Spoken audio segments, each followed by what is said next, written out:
are 3 Republicans hoping to take on Democratic Secretary of State Elaine Marshall this November. And in a new ad, one of them references a long-standing criticism that Republicans have had of her that needs some context. In a new ad in the Republican primary for Secretary of State, a man speaking about candidate E.C. Sykes mentions a pledge he makes to voters.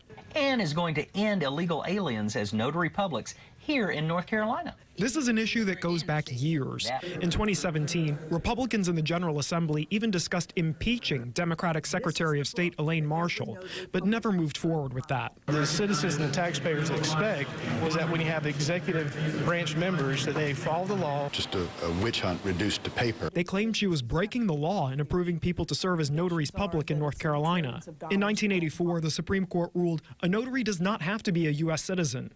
A notary must be in the country legally, though. In 2016, Marshall sought an advisory letter from the Attorney General's office, which I obtained.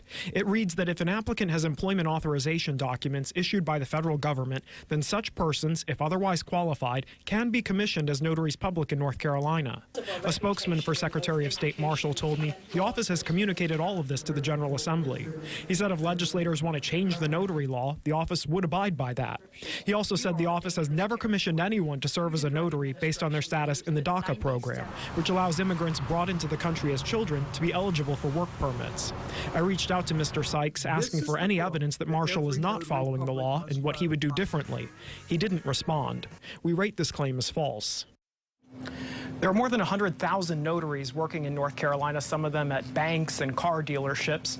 We reached out to the Secretary of State's office about this, who said that every non-citizen they have commissioned to be a notary has presented the appropriate authorized work documents from the federal government. We'll send it back to you.